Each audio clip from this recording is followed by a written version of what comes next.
Have you ever been told just to calm down, take a breath, clear your head? Or even worse, hey, cut it out already. And did this happen when you were already overwhelmed? Did it help?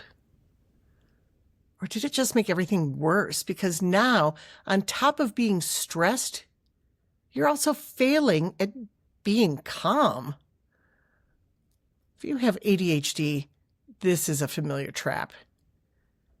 And I'm going to say, if you're single on top of this, it can feel even more isolating because you don't have somebody else around to absorb that stress, or slow things down, or help you think. Hi, I'm Christine Dunning. I'm a Master Certified Life Coach, the owner of Two Cats Coaching, and this is a solo person's guide to ADHD. And today I want to talk about security and why being overwhelmed, it's not part of motivation. It's a capacity problem. So a quick note before we start. This is part 2 of a series of 4 about my program called the ASSAP Framework. In episode 28, I talked about how to clarify your thinking so you can figure out what the real problem is. I call that access. And before we go any further, here's a quick thing about the order of ASAP. If your emotions tend to go from 1 to 100 very quickly, if you spiral fast, if overwhelm shuts your thinking down almost immediately, you can start with the information I'm going to present today about security instead of access. Some people need to understand before they can regulate. Some people need to regulate before they can understand. Either one is fine. Both are valid approaches. My only rule in ASAP is this: don't move on to structure until you have both access and security locked into place. That order can be flexible. The rest of it really isn't. I'd like to set a couple of quick boundaries about what this episode is and is not. Today is not going to be about trauma work. It's not about emotional healing. This definitely is not therapy. I'm a life coach. I'm not a therapist. What we're talking about today is about staying functional enough to think, to choose, to just make things not be worse when your system is already under stress. And in doing so, I'd like to tell you about, actually the last 2 days. I sat down yesterday in the hopes of filming this podcast, and I do both audio and video. And I sat down. I only had a little over an hour available in my schedule. I was going to try to do that. Then I had to leave.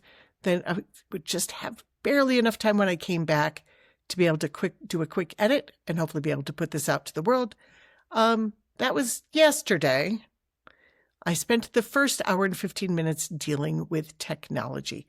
And when I did, although I'm not somebody who usually spirals really fast, bad tech totally makes me go from 1 to 100. And I become a hothead. It makes me angry. It's very frustrating.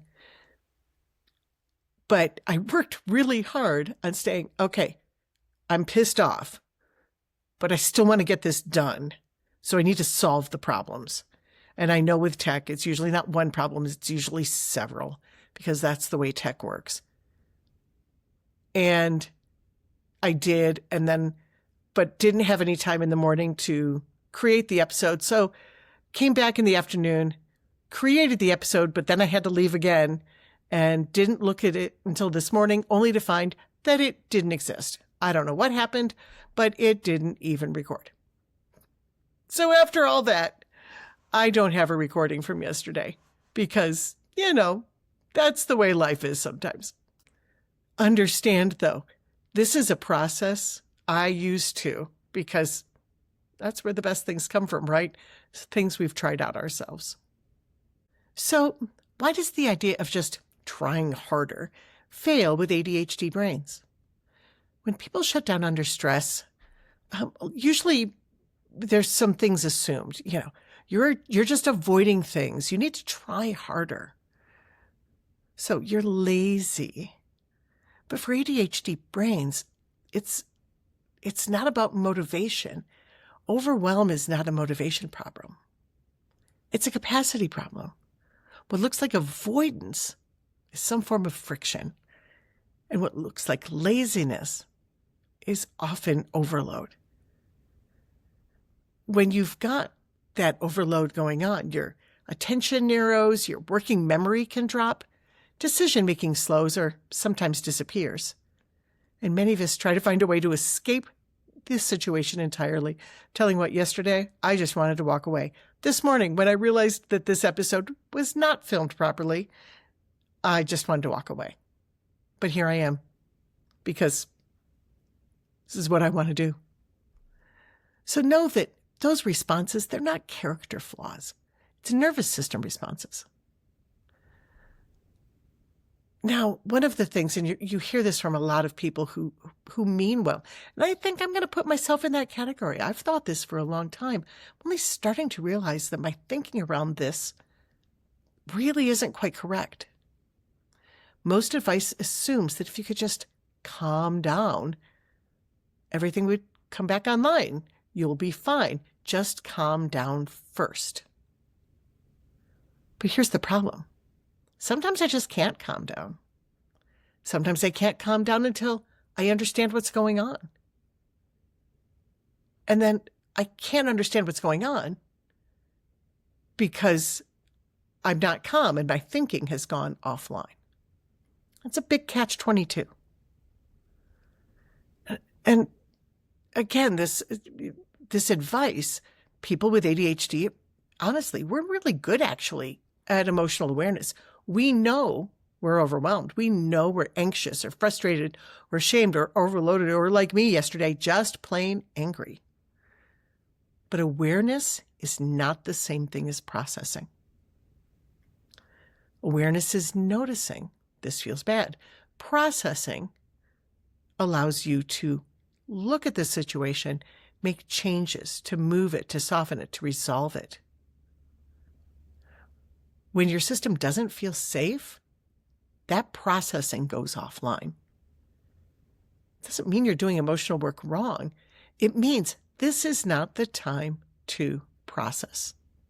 This is the security moment. This is the time to make sure that you can just hold on to things long enough so that you can think. Think of your personal system like a security alarm on your home. Something happens and the alarm goes off. It's loud. It's relentless. And in this scenario, because of your ADHD, you don't know how to turn the alarm system off. You don't know what the code is. So a lot of times you shut down. You leave the house. You flee the situation. You run away inside or you run away outside or both. Security is about learning how to turn the alarm down long enough so that you can stay in the present. You can stay in the building and look around. You're not trying to fix the alarm. You're not trying to actually even solve the mystery. You're just trying to keep your thinking online. Security doesn't mean getting calm. It doesn't mean comfort. It means, okay, this is really hard to deal with, but I'm going to work on making a non-destructive choice right now.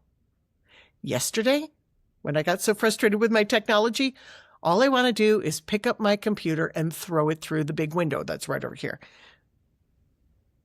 Feels good in the moment, not really a great solution in the long run. Computers are expensive. I can't really afford to replace this. Instead, I took the time to figure out the problem without just giving in to my anger. And that's an example of what we're looking at here. So instead of asking, how do I calm down? Or why can't I get calm? Or I should be calm. I don't know why I'm not calm. Here are some other things to ask instead. How do I keep my thinking online? How do I access my thinking brain in this moment of overwhelm? So here's a few ways to consider trying that. First, try to notice the overload as it starts. What is that earliest overload signal? Not what's wrong with me or, what's going on or why am I feeling upset, but just start to notice what stops working. For some people, it's words. Either you can't think of what to say, or what you would say is so destructive that it wouldn't work.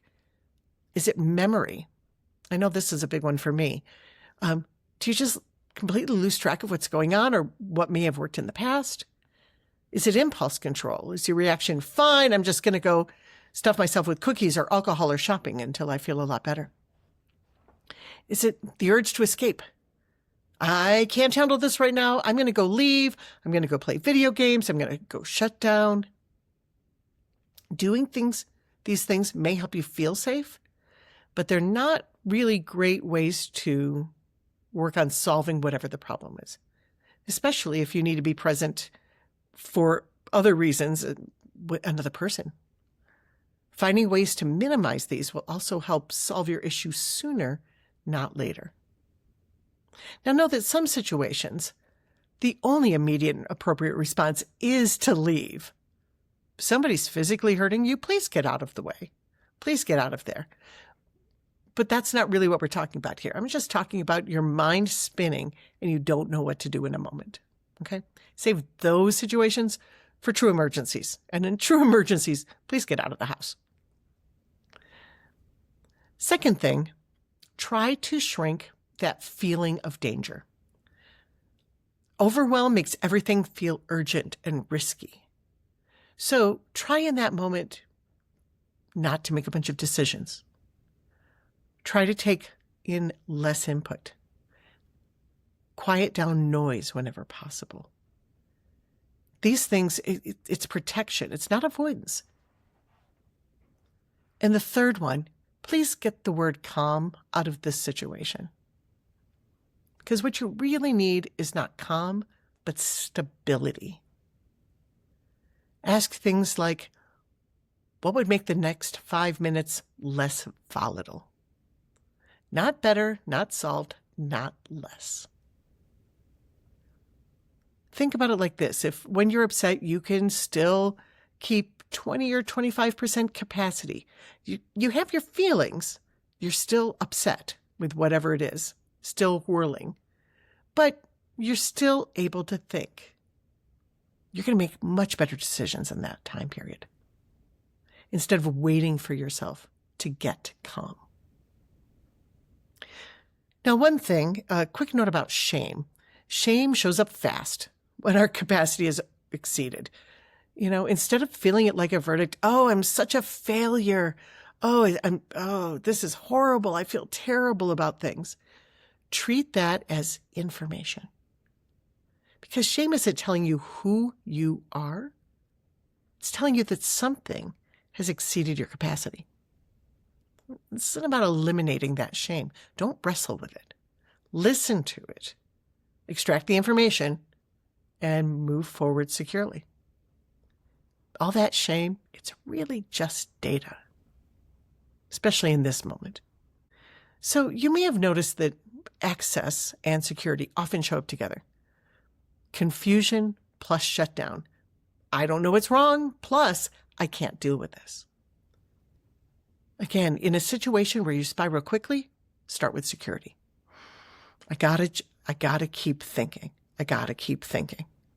If you can get that under control, or you're not spiraling so bad that that's a hard thing, just simply start getting curious.